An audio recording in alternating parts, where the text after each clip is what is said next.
मी भोळा राहिलो असतो तर भाजपवाले मला खाऊन टाकतील असं गुलाबराव पाटील म्हणाले होते। तर शिवसेनेच्या लोकांनी भोळा राहून फायदा नाही असं संजय गायकवाड यांनी यावरती म्हटलंय। जे भोळे राहतील त्यांना मित्रपक्ष गडप करतील असं गायकवाड यांनी म्हटलंय।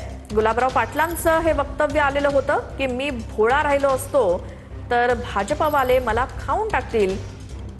तर शिवसेनेच्या लोकांनी भोळा राहून फायदा नाही असं यावरती संजय गायकवाड यांनी म्हटलंय।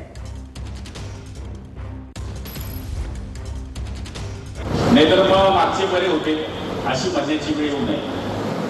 हा बरा होता। इतकं जरी सरकार क्षेत्रामध्ये आपण काम केलं तर शेतकरी आपल्याला 100% आशीर्वाद देतात। रमेश राणा त्या काळामध्ये आमदार होते, 3 वेळेस राहतात तुम्ही, आता 3 वेळेस सभापती, हे असे भोळेभाळे लोक होते त्यावेळेस।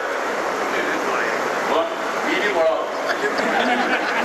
भोळे होते, मी कशाला भोळा भोळाला तिथे नवजातीने भाजपाने